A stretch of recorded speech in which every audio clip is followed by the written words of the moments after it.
anymore, unfortunately.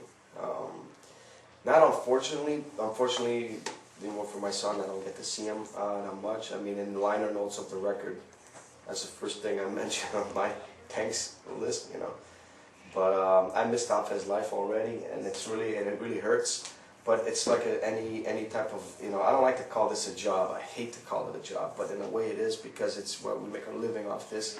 So for me, it's a more difficult thing, because you have to learn how to separate your emotions when you go on the road. The moment you leave that door and you're going on a plane, like, your family, everything stays behind, and you just gotta go and do what you gotta do, So to me, I'm a different person when I'm on the road. It's all about concentrating the music, the fans. That's all I care about. When I do that, I think about my boy every day, but it's a different type of. I make it up when I see him home. So I make it up, So that to me it's the same thing. And he's just, a little girl now. So it's. You have to learn how to live with it, and I can not teach him, but tell him what I went through, and it's going to be extremely hard in the beginning, but eventually it's. And this tour, I mean, if you look at the schedule we have, the record's not even out yet, and we're looking at 60 to 70 shows, and already from April to July, it's going to be crazy again, and we live off this though. We're home a month. I mean, we took this break, right? In what, 2 months? And to us, it seems like, what the fuck, we gotta get on the road. He was like, hey, when are we leaving? And like, we were dying, burned, but we need to go on the road. It's just us, So we're happy to do this. The moment that fire goes down, and we're doing this for the wrong reasons, we'll hang it up, for sure.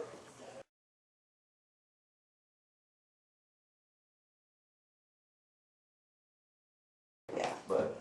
As long as I have my flat screen in my mom. Oh, look at him, big shot. Going from sleeping on that to that, No, I mean, it's hard, when you do it that way, but we know what to expect, and we make the best out of the situation, And in many ways, even if we have to go back to certain times, go like guerrilla style, we can pull it off still, We can put ourselves in that time frame.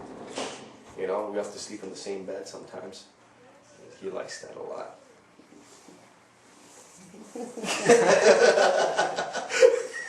Losing it now. Yeah. What is it? Over the moon? Oh, we go. Yeah. But I sleep with JF.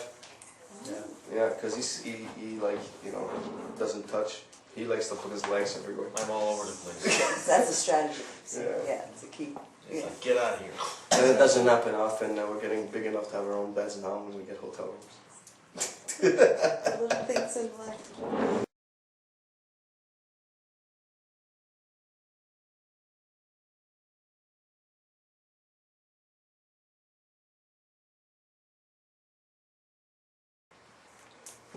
Wow. This guy's a genius for a question like that. That's one of the best questions I've ever got asked. Seriously. It's not like, hey, tell us a little bit about your history of your band. But I like, no, I like that question. But I'm going to let him answer it, because his musical selection is very interesting for extreme reason. Think about the song when you're looking at Total Destruction. 2001 Space Odyssey. It's like that, dun, dun, dun, dun, dun, dun. Yeah, Nature Boy, Ric Flair's, Yeah. WWE. 2001. Yeah, that would be the dun, dun, dun.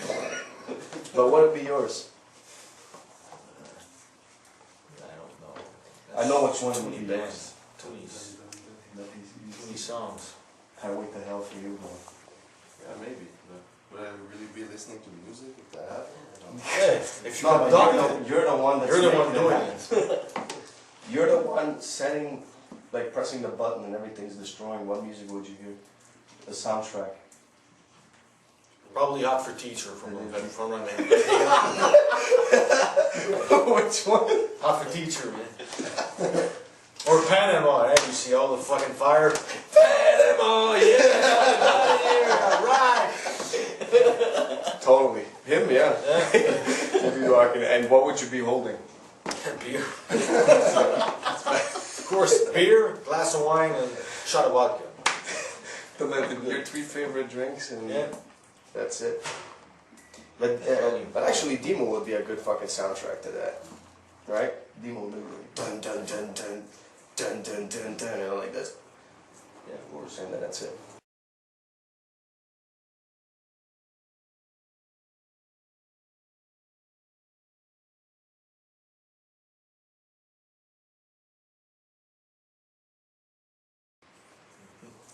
Hell yeah. Yeah, it was great. The guys, I mean, we were touring Europe, and the band was going to go on the road, and I contacted Selenas, and I asked him, you know, if you know, looking for anybody to tour with, it'd be an honor to go with you guys. And right away he like responded, and he says, I didn't know you guys were available to come, and for sure, and that's how it happened. And then we right away got the thing together. He made it. This band made it happen. Like Selenas made it happen for us. So he you know, we got it together, did this tour, and it was the most important tour I think we've done in the U.S. for us. It was a big break. Big So break big, for us. like, A lot of kudos to people them. got to see us, and you know, we totally owe it to them for that. And we become very good friends, both bands, and we intend to do more work together in the future. So Guest spots on the new album? I wish we could have got it done, and we wanted to do something, and it's just the schedules were conflicting, and we couldn't do it. And it's cool that you, but like on this record, we wanted to do it, and it didn't work out. But maybe in the future, we could do some cooperation together. We're talking about some little things, but we'll see in the future what we could do. But we're definitely a band that helped us, and we won't forget it. And we, you know, good friends, and they have all our full support with everything they do too. Yeah.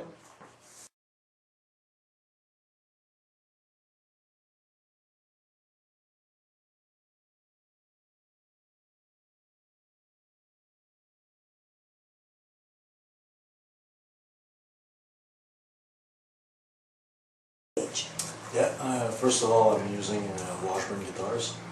I've been using them for a couple of years now, and they play amazingly well, amazing, good quality guitars. And my string gauge is 5613. Deal.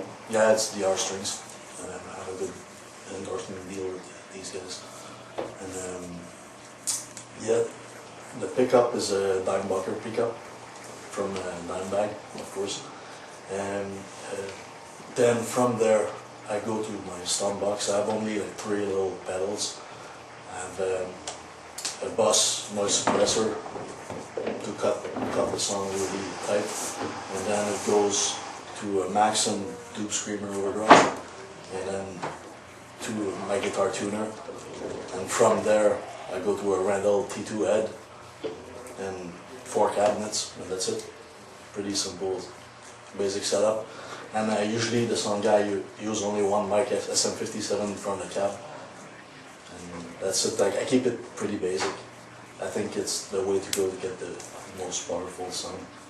How would you agree with that a lot of your sound comes from your hand, or is it your You're equipment? playing. I would think so, because a lot of bands that we toured with came to me and said, "Wow, I love your sound, and can we try it?" I said, "Yeah, go ahead," and just give them the plug into my setup, and it doesn't work that well for them. And actually sounded pretty shitty. You won't say who it was. Yeah. And I guess it's the same as well for me, because I will try other people's setup I thought sounded godly, and then it doesn't work for me. I think it's something you have to find for your own identity, and you have to try stuff. So maybe you could try it, that setup, see if it works for you, and then maybe tweak it so that it works. You know, try a bunch of things. Yeah, experimentation is the key.